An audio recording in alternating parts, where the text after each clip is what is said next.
Hello and welcome to the Daily Space for today, January 3rd, 2019. It is a really slow news day around here, and everything is just continuing along into a really weird new year where it seems that we're facing spacecraft one-upmanship after spacecraft one-upmanship. I, for one, am kind of okay with this kind of news. So let's see just what it is that the universe has on tap for us right now.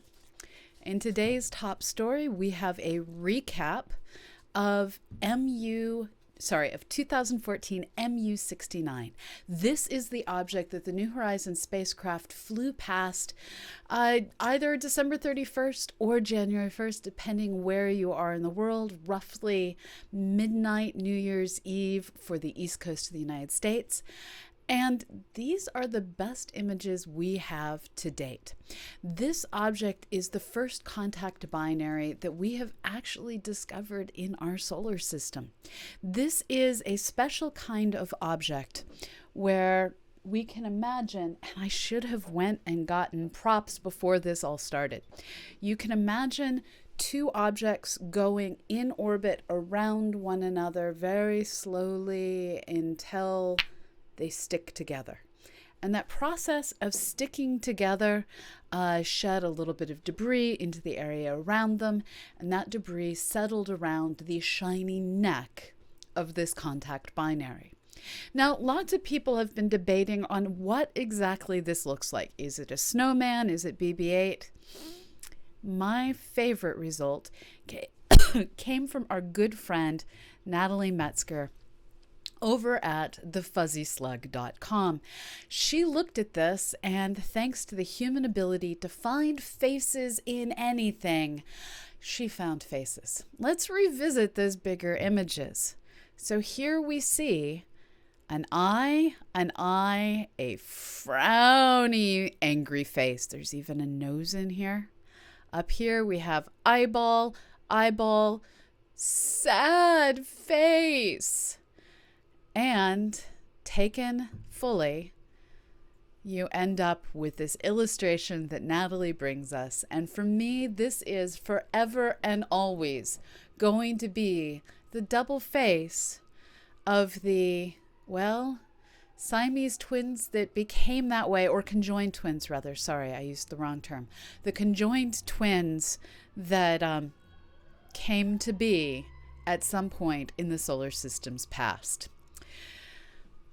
Anyways, moving on.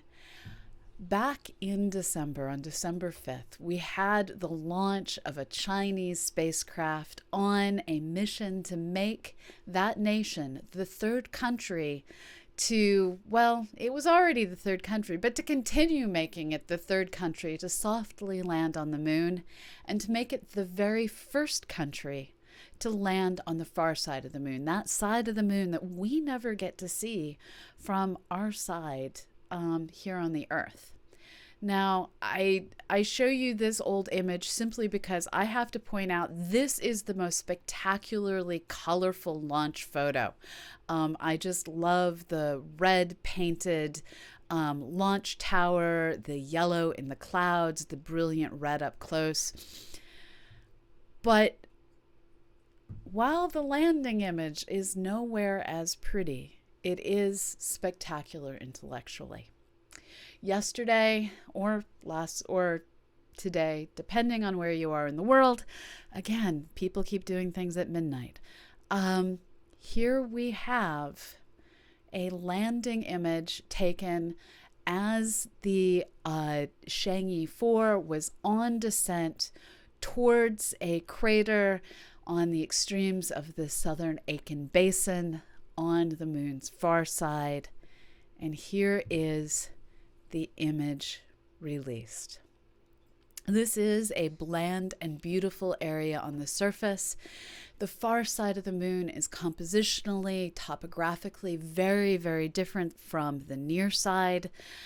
And what is hoped is that on the far side, not too far away from this lander, which is carrying a rover that it's going to deploy to go do some explorations. They will be able to find lunar bedrock revealed at the surface where they can really get a chance to see what is the mineralogy of the moon. Now, this is not the first time, as I said, that China has landed on the surface of the moon. Here we see an earlier image, this case taken by the rover that roved away from Chang'e 3. And, well, the Chinese are really getting good at this lunar exploration. A lot of people don't realize China actually is the second nation on Earth to currently have the capacity to launch humans into space. They are working on plans for their own space station. They're working on plans to land people on the moon. And pretty soon, it's going to be China that is the leading competition in the human space race. It's a new day, it's a new time, and they have great new plans. This spaghetti image, well, it shows what's going on. Let's see if I can zoom in on this. It doesn't want to let me. Let me try this one more way. Sorry, I'm trying to show you only the zoomed in on that image. I'm having a moment of technical difficulty. Here we go. This should do it.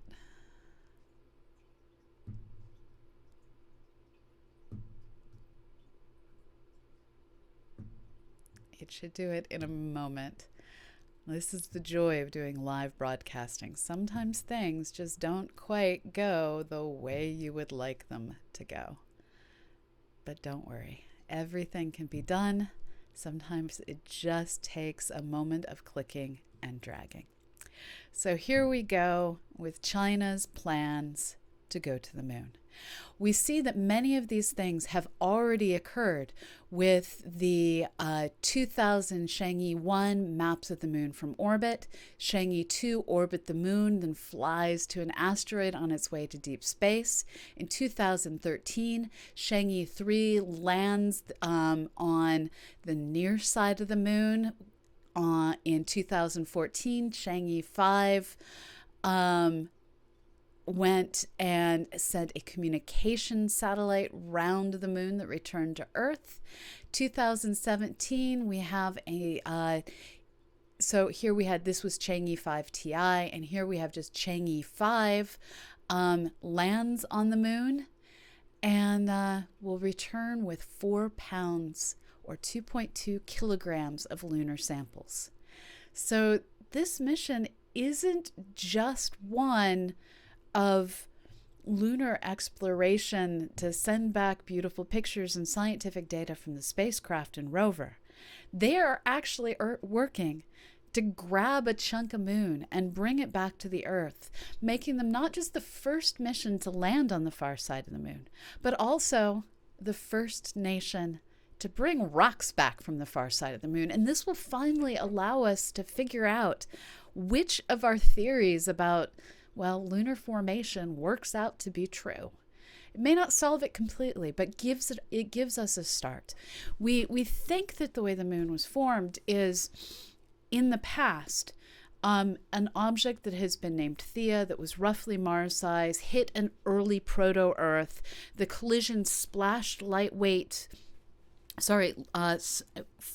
splashed low-density material up into space. That material coalesced to potentially form 2 different objects. One that was bigger, and its center of mass is currently pretty much the center of mass of the moon, and then a second blob that later came on and crashed into that larger object, creating the far side of the moon and its very different texturing, morphology, color. This is our idea, and if we can show that the compositions are different, this gets us partway to showing that yes, that theory is true.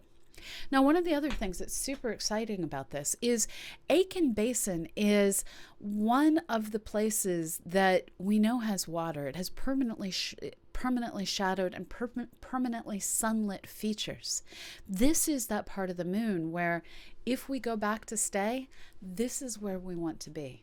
And China's helping us get ahead on exploring this area on the moon. Space is global. And while everyone has their own proprietary period for data, every scientist wants to release their information. So while some see this as competition and a problem with one nation racing ahead of, well, their favorite nation, no matter who wins the space race, science wins. So go team go. Let's get that little rover out and do some exploring. So those are our primary science stories. It's a really slow week between the holiday, the government shutdown, and of course next week is the American Astronomical Society meeting where our own Annie Wilson will be, but she doesn't actually have a laptop, so she won't be streaming, but we will be getting back regular reports from her. Now, that government shutdown is the last thing I want to address. Everyone is still trying to figure out how exactly it is affecting space exploration. We know that a large number of researchers at various NASA centers have been sent home for the duration and told, you aren't allowed to work, you're not even allowed to volunteer. But this shutdown isn't going like other shutdowns in the past where NASA's Twitter page got replaced with a check back later, we're not here right now. It's not one where we're seeing the websites getting turned off and replaced with shutdown messages. Things are somehow still coming out. And we can see that just since I pulled up this URL, 2 new tweets have come out. So 49 minutes ago, there were more tweets about 2014 MU69. And there were tweets earlier today about the OSIRIS-REx mission at Bennu. So we can't really explain what is or isn't shut down or the logic. We do know that a lot of the people who do science were sent home. But apparently the people who do communications are still allowed to communicate. So as we learn more, I will let you know. But for now, this is all I know. And I'm going to continue to hang out and answer your questions. But that's the news for today here at the Daily Space.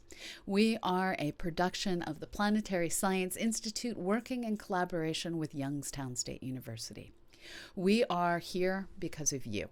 We are sustained by your subscriptions, and every bit really matters. Your donations are the reason that we're still here in 2019. And I really want to thank you for all that you've given and all that you've done to allow us to keep bringing you the science. We are in the process with CosmoQuest of unrolling a completely new website, and you have the chance. Thank you so much for the bits. Can we light up the chat for those bits? Thank you, Kay Barut. We thank you, Trekker Kev, for the bits as well. So we are... Something just fell over.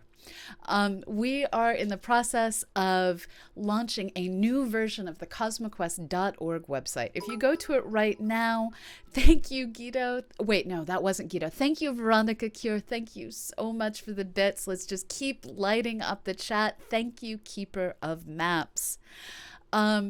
We are in the process of launching a new version of the CosmoQuest website. If you go to our main site, it is currently, well, down for reprogramming. Thank you so much for the follow, Senecor? I'm not sure how to say your name, but thank you for the follow.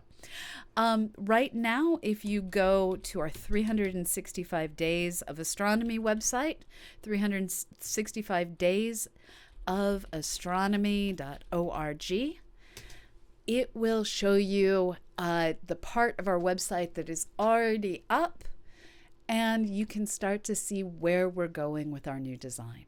As we complete things, we will be bringing them to you. Join us over on Discord, and I'm going to announce each new piece as it goes live. As always, the conversations that start here don't have to stop. Thank you so much, R2 Robot, for the subscription. Thank you. The conversations here don't have to stop.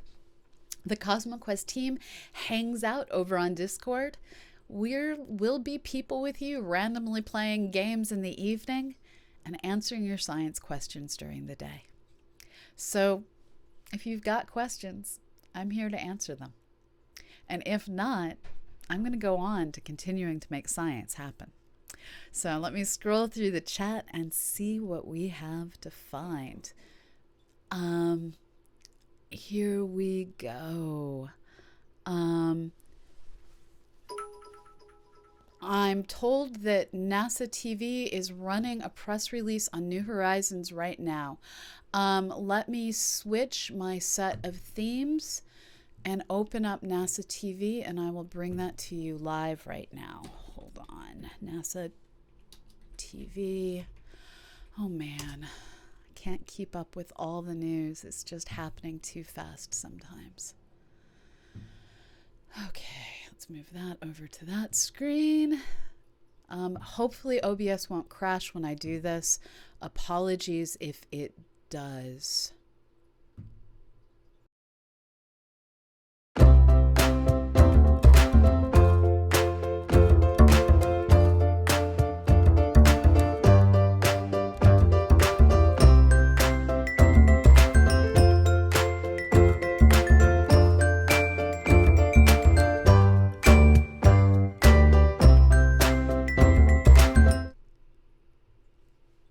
Working on getting you audio as well.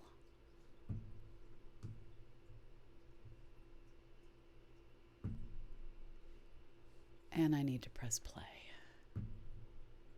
Are downlinked and returned to Earth. Now, if you don't have red-blue glasses, be patient. We're going to show alternative versions of this in just a few moments. Come on, you can do it. You can do it. The two images have resolutions of about 300 meters and 140 meters, respectively, and do not have a lot of stereo parallax, but they definitely reveal the basic shape of Ultima Thule, and they do indicate that the prospects are very good for the planned stereo observations that we have coming down in the weeks to come. Now, there are alternative ways of looking at this view. You can see the basic round shape of the two lobes and the narrow neck. We can also split these images into two side-by-side images. This is suitable for viewing with ordinary stereo viewing glasses or by crossing your eyes, which may give you a headache if you're not too careful. This pair was actually put together by astrophysicist Dr. Brian May, who some of you may know as the lead guitarist for the band Queen. He is going to release this image in the next few days on his website. Now, not everyone has stereo glasses or can view cross-eyed, so he put together this view, which blinks between the two images and gives you a sense of not only the shape of the body, but the rotation that New Horizons is seeing on its approach. Now, you see a bunch of things in this view. You see obviously how narrow the neck is between the two bodies. You also get a sense, at least, that the bright material may be concentrated in topographic lows. And this may indicate downslope movement of material from topographic highs, such as ridges. And there's an indication that the dark stripy materials that we see may actually be topographic ridges as well. So we can't really wait to receive the final images in order to determine whether this is, in fact, the proper interpretation. You may also notice along the upper right-hand margin that features appear to be rotating into view as the object twists underneath us. These have a knobby appearance and could be the inside of a large impact crater that's on the far side. They could also be small accretionary lumps or something we haven't even thought of. This area, as I said, would be rotating more into view in the images that are going to be downlinked in the weeks to come. We do need to be careful about interpreting images like this because these are basically equivalent to full moon images that we see from our Earth, where shadows and textures are washed out and we see albedo variations. So some of these markings could be ridges, but we won't know for sure until the subsequent images are downloaded. We do expect to see much better views, including stereo, of the neck region. And the very best images, Ultima Thule should, in fact, basically fill the camera frame. So it should be very interesting indeed. And back to you, Alan. Okay, thanks for that. Well, I'm going to close this out by telling you a little bit about what's next for New Horizons and our exploration of Ultima Thule over the next couple of weeks. But before I do that, I want to do something that I think is a little bit special.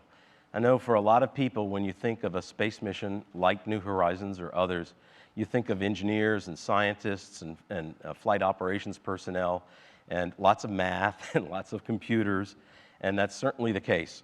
But there's a broader aspect to what we do as well, and in fact, we actually, in some cases, use art to help illuminate the science.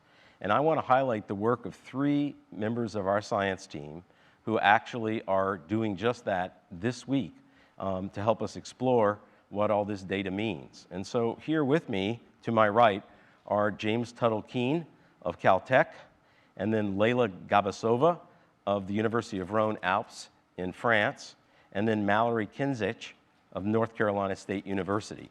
And as I said, each of them is applying art in a different way, and let me illustrate that. This is one of James's drawings in which he's illustrating artistically, making hand sketches of the kinds of processes that may be taking place on the surface of Ultima Thule, and that are indicative of the data that we're receiving. And then secondly, are we on that slide? Yeah, okay. We lost our monitors. So secondly, I want to highlight Leila's work in which she's sketching individual members of our team and making drawings that tell a little bit about what each person is working on. And then finally, Mallory's work is this wonderful model that we now have, a 3-dimensional model that actually represents the object for us in a physical state. And I think this is really special stuff, and I would appreciate if the audience here in the room at APL would give them a round of applause.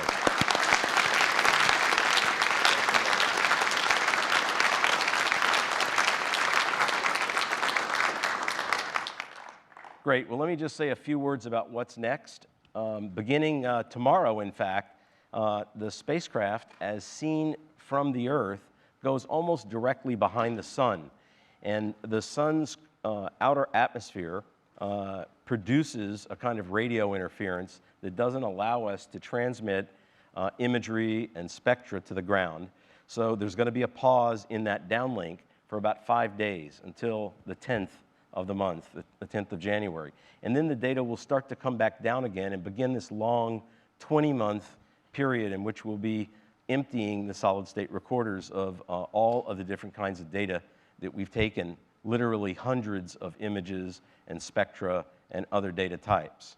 Now, also during that time, the science team is going to be pretty hard at work. Even while the spacecraft is behind the sun, the science team will continue to work on the data that we have, and then beginning the 10th, as these new data sets land, we're going to dive into those.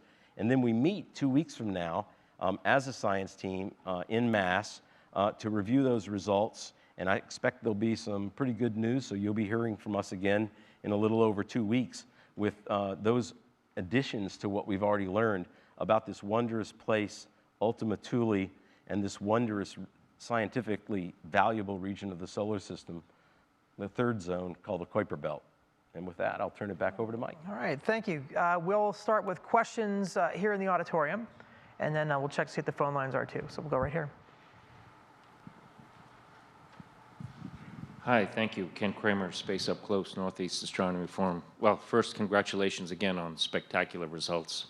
So now you have a little bit on the composition and the color. I wonder if you could say, you said the color was uniform. Do you think that means that the composition might be uniform between these two bodies? And what else can you tell us about the composition? Is it uniform? And what would be the constituents based on the data that you have now? And any cratering, Alan? Do you think there's a crater there now? Thanks. Do I think what? Is there a crater? Now that you have the 3D, do you see craters or not? Thanks. Okay. Well, I guess I'll take both questions. First, I ought to caution that we're going to see Ultima in much higher resolution. And you saw in the black and white, the panchromatic images, that we do see variations in the surface albedo from place to place, like those white structures, both the linear ones as well as the more oval-shaped ones on the surface. And one of the interesting things that we want to do when we get higher resolution color and composition measurements is look in those places that are brighter and darker and see if there's a correlation. Right now we only have our very lowest resolution color, and we don't even have a complete spectrum of the surface. But we will have that, and at that time I think we'll be able to make a definitive statement about the level of variations in composition across the surface. I would caution you not to use the very low resolution that we have now and conclude that there are no variations, because we can only currently talk about color and composition variations at this low resolution. And then regarding your second question, I'm going to stick to the advice of my stereo experts who tell me that at this phase angle you really can't trust the topography. And so we'll wait and see again for higher resolution data. I'm very excited to see that and look at the number of craters and what that has to tell us, not just about the surface of Ultima Thule, but about the bombardment environment and the collisional environment that it's in and where it was formed. Okay, we'll stay here in the auditorium. Marcia Dunn, Associated Press. You mentioned ridges that have been spotted.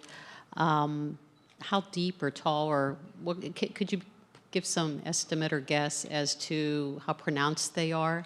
And also the slopes going down toward the neck area. What kind of an angle are you thinking that really is for sled riding or something? Could you, just give us a little comparison of how steep that is? I guess that one's for me, but yeah, we think we're seeing what could be interpreted as ridge structures. Primarily those that are darkest, they appear in the stereo, which has a weak parallax, so it's not the optimum view.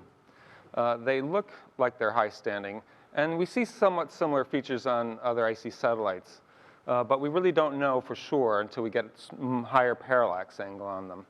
But we do know from the limb profiles that, I think we showed those yesterday, is that right?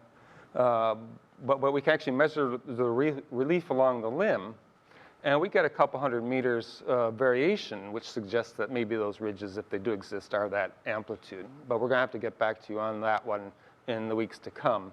As far as the slopes on the neck, I think we may have estimates on those, but I don't really remember. But they're basically similar to the roundness of the sphere, so they're comparable to that. I don't remember off the top of my head. We can get that for you later, I think. Okay, we'll take one more question in the auditorium, and then we'll go to the phones. Hi, Ken Chang, New York Times. I had a question about things coming up. The high-resolution images at closest approach. I know they'll come down later, but do you have enough knowledge about the trajectory in the closest flyby to know whether you got them? Yeah, we don't know that yet, Ken. In order to get that, we're going to have to analyze the images that we have in a little bit more detail. But more importantly, we have to get down some engineering data that tells us about the pointing, and we have to get our next trajectory reconstruction, the post-flyby, the first post-flyby trajectory reconstruction. And to get all those steps is going to require a couple of weeks of work after we get out of that solar conjunction that I was talking about. At that point, we'll be able to calculate where in that long train of hundreds of images we will find Ultima, and then in place commands in a command load for February to download only those that contain the target. Okay, so from here we'll go to the phones. We have a question from NASAspaceflight.com. Yes, Chris Gephardt from NASA Spaceflight. For Alan, yesterday you had mentioned that a lot of the data that New Horizons has collected both at the Pluto system and at MU69 is being fed into our various models of how the solar system developed. And I was just wondering if there's anything that you've seen so far from the totality of the mission that would speak toward the accuracy of the NEAS model of solar system development, and how Uranus and Neptune really perturbed the Kuiper belt. Are you seeing anything that confirms that or leads you away from that? Or and is it still fair to say that those two giant ice planets are the main reasons why the Kuiper belt didn't really accrete into something more significant than we see in the planets that are there? Yeah, I think that's a very good question. I think that our best handle on that is going to come from an understanding of the ancient primordial size distribution of these impactors. And we've got that information on the satellites of the Pluto system and on Pluto's surface itself. But because Pluto, its satellite system was formed in a giant impact, and for other reasons as well, the crater size frequency distributions that we derive in the Pluto system may not be representative of this era. And so I think Ultima is really the place where we're going to get that information, and we're really looking forward to it. Okay, we can go back to the auditorium for any questions here. Hi, Chris Lintott from BBC Sky at Night. Thinking about the formation model, we seem to have a process that produced two roughly spherical objects, which then collided and didn't produce a spherical object. Do we have any idea why that last collision would have been different? Mark, you want to take a crack at that? Could you, I'm sorry, could you repeat the question? Yeah. So whatever process assembled the two bits of Ultima Thule produced roughly spherical objects, but then the final collision, which is part of the, presumably part of the same process, produced something that wasn't a sphere. So was there something different about that last collision, or did it just run out of material, or why do we end up here instead of a larger spherical object? Yeah, there's a couple of possibilities here. We've done a lot of simulations where you see a swarm of bodies, and then just numerically we let that whole process play out. Very often, a very common scenario is two objects in the center and a few more objects outside. Now, the long term, there is often this end state that we see here. Sometimes it's two objects that never touch each other. Sometimes they do come together. But for them to come together, you have to carry off what we call the angular momentum.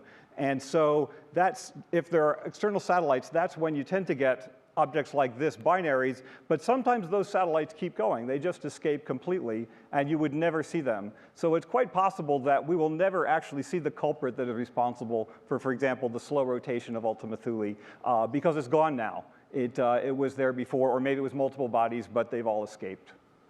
Okay, we'll do one more question here, and then we'll go to the phone lines. Charles Clark, Joint Quantum Institute. Just a question on nomenclature.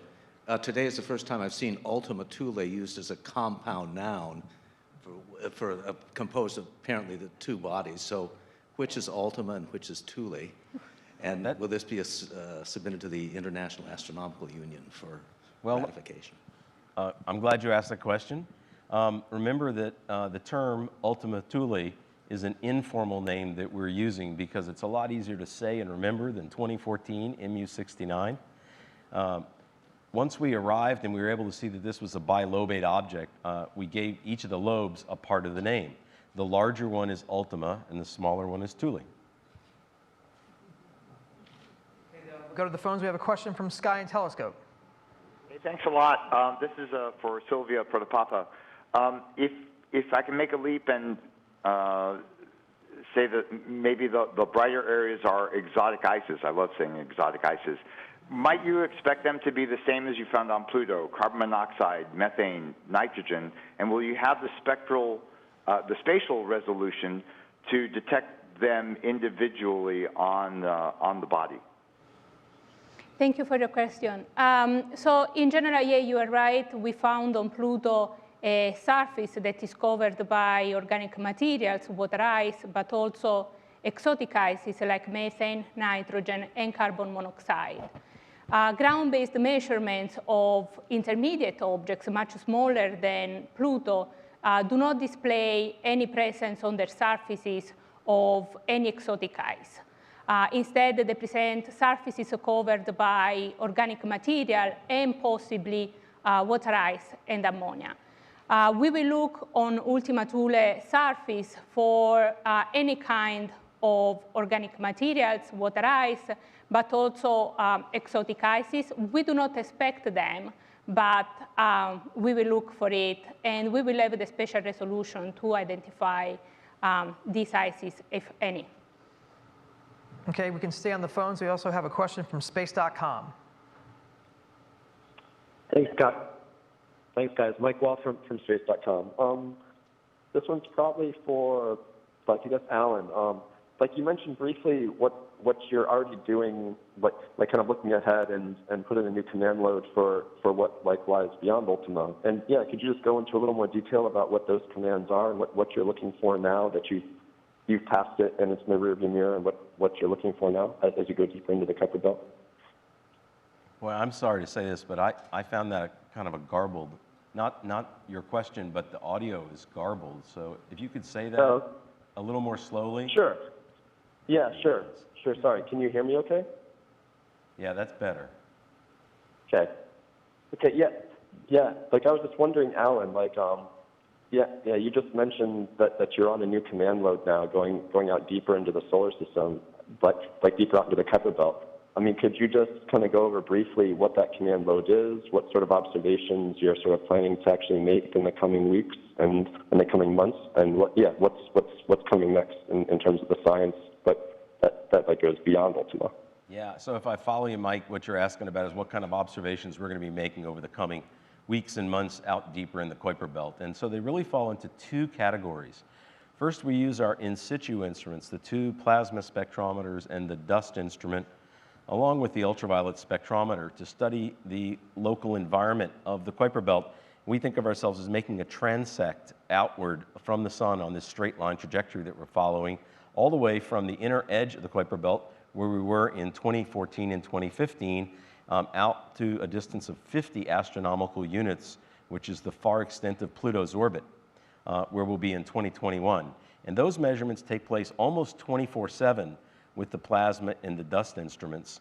The ultraviolet spectrometer is used to study the distribution of neutral hydrogen in the Kuiper Belt, and we do that a couple of times a year by making some maps.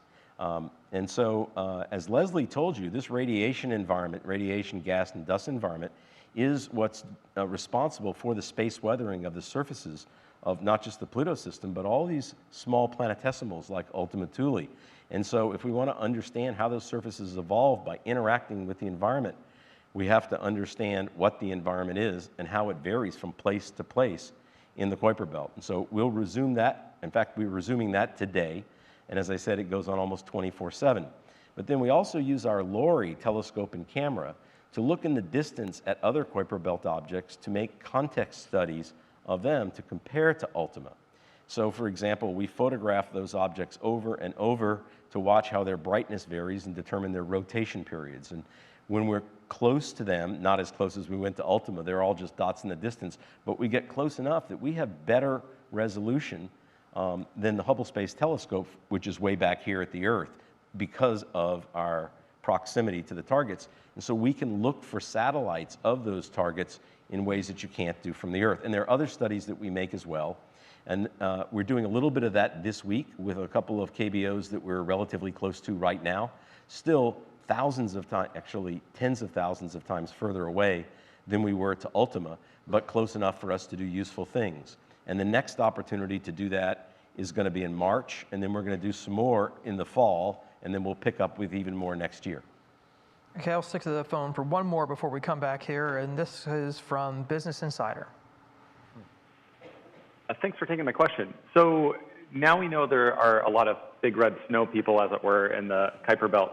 I just have a bigger multi-part question here. How many of these might be out there, and by what percentage of the solar system would attached to that?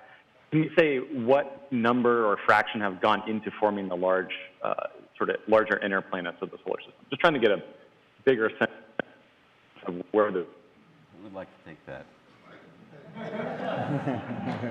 Yeah, that's a dangerous question, but go ahead, Leslie. Well, there's about a dozen other Kuiper Belt objects that we think are contact binaries. That's a first tiny piece of the project. Obviously, the way to tell for sure something is a contact binary is to send a spacecraft to it, as we did with New Horizons. From the Earth, we're limited to much more difficult observations, and one of them is to study the light curve. And right now, as you know, we were looking down on the rotation pole of Ultima Thule, which caused us great puzzlement about its light curve for many, many weeks. But if you were looking at a brighter version of that from the Earth, where you could measure it over the course of a season or several years, if it were aligned so that the rotation was sideways, you would see most of the time both bodies, and then every once in a while one of them would block the other one very well, and you would get a sharp drop. And so from that, people think that they have seen other snowmen in the Kuiper Belt. but we won't know for sure until we're able to visit them. I'd like to make one addition to that story, and it's related to something we did on New Horizons that we spoke about earlier in the week, and that was the stellar occultation that we did of Ultima Thule to determine its shape in silhouette back in 2017. And we showed you yesterday just how accurate a silhouette we got compared to the actual target. So now that we've developed these techniques, and this is again due primarily to the work of Dr. Mark Bowie on our team, really state-of-the-art work, that we can see these very small bodies in silhouette from such a great distance and predict when these stellar occultations will occur and successfully deploy teams to go and capture that data. We now have a zoom lens, if you will, on KBOs that will allow us to determine the shapes of objects that we could not see the shape of with the Hubble or with any ground-based telescope, even any ground-based telescope that's on the drawing board.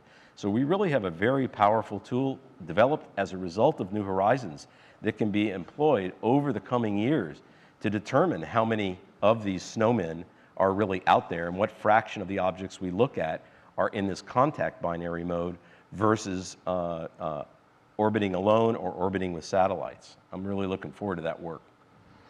Okay, so we'll be here in the auditorium for questions here. Hi, Bobby Russell with Quest for Stars. One of the most compelling images from the 2015 flyby of Pluto was the solar occultation. When might we expect to see some of the occultation images come down, and what do you expect from them?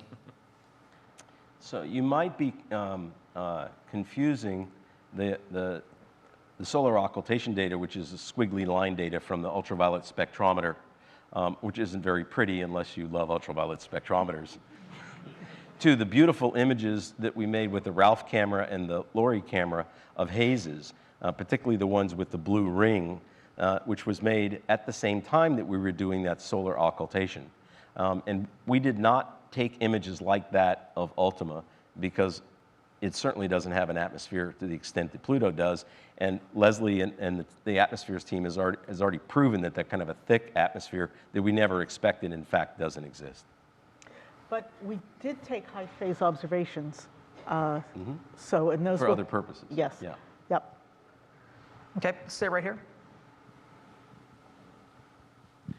Hi, Christian Reddy from Launchpad Astronomy. I'd like to ask, you mentioned before about you have expecting further images coming up taken at a sharper phase angle or at an alternate phase angle.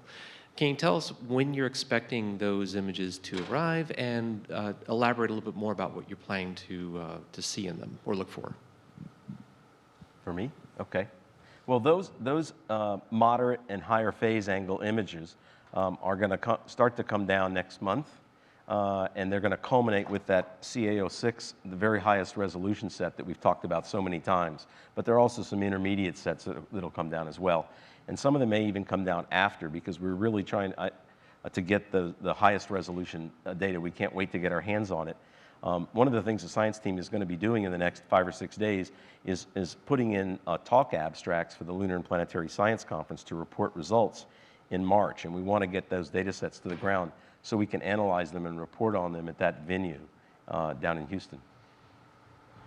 Okay, so before then, we will finish up here in the auditorium. We'll go back to the phones for one more. I think we have a follow-up from Sky and Telescope. Yeah, thanks very much. I appreciate the second question.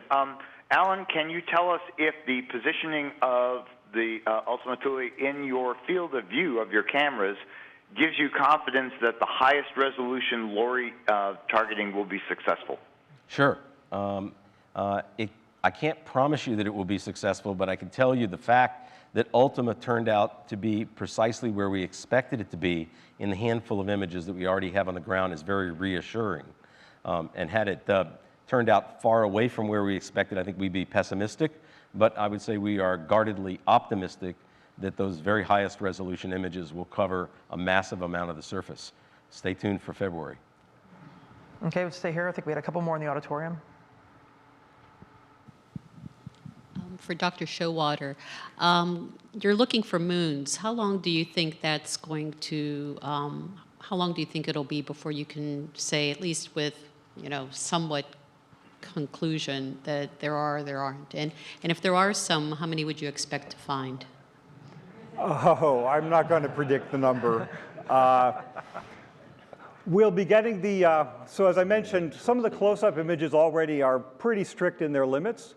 And some of the most distant images, which are the ones that searched far out tens of thousands of kilometers or tens of thousands of miles away from Ultima Thule, those are the best images, and we've already got them to the ground. We actually use quite a bit of those images when we're searching for potential hazards. So we're not really going to push any further in those domains, but it's in between, which is actually probably the regime where we would most likely expect to find moons that we simply have not seen that data yet. Now, I know that it's beginning to come down in late January, so we'll have some preliminary results hopefully by late January. It's hard to promise then as well, but we will begin that process as soon as those images hit the ground, and those are the ones that I think if we find a moon or two, that's the data set where we would find them.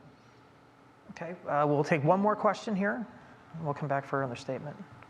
And a moon question too. I wonder if you find them out a little bit further, I think you said 100 miles further out, would that help you then figure out the mass and the density?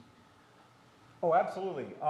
Any moon at all, on any orbit at all, will tell us the mass and the density to pretty decent usable precision. And so we're very, very excited about that prospect. And that's one of the most important things that we would learn out of finding a moon.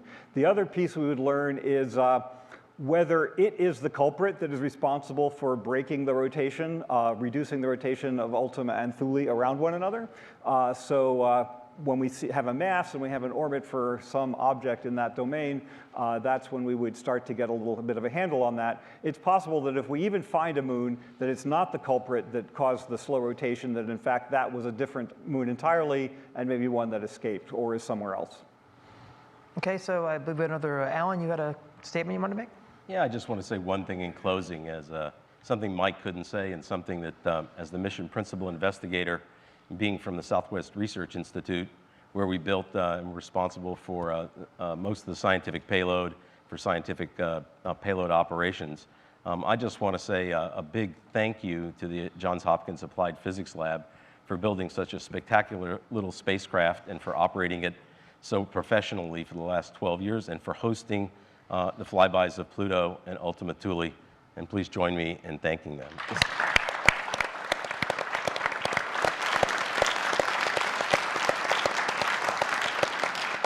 None of the science or exploration that New Horizons is doing would be possible without all the members of our team, and it's a big team. But thank you again, APL. Great.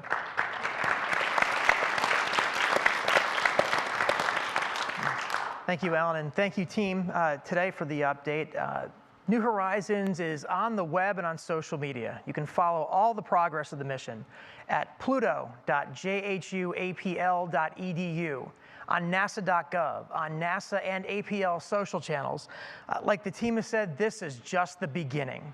I mean, it was an incredible week getting the mission started at the flyby, and now it's time to get into the data. So on behalf of the team, I'm Mike Buckley. Thank you again for joining us, and keep on exploring with New Horizons.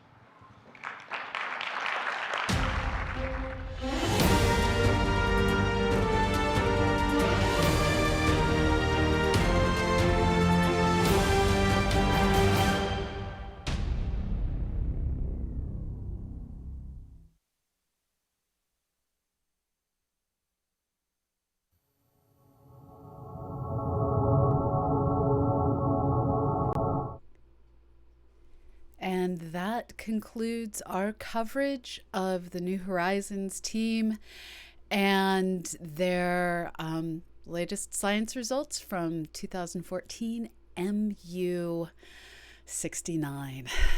It is a red snowman out in the outer solar system, and new science will be coming. So that's it for today, folks. Thank you so much for joining. All of you new people, please give us a follow and find out when we go live. This channel is a production of the Planetary Science Institute, working in collaboration with Youngstown University. We are here on a daily basis at usually noon Central, 1 p.m. Eastern, 6 p.m. London time to bring you the daily space, a fast-paced roundup of all that is new new in astronomy and space science. We occasionally come at a slightly different time so that we can line up with other events and sometimes suffer through meetings that collide in time and space with when we would normally be streaming. We also bring you office hours, programming sessions, and a whole variety of other content related to astronomy and space science that is designed to put science in your brain. Check it all out right here and coming soon at CosmoQuest.org on a brand new website we are working on developing so that you can better join us in accomplishing science and helping us find the safe places to land a spacecraft and the scientifically interesting places to explore.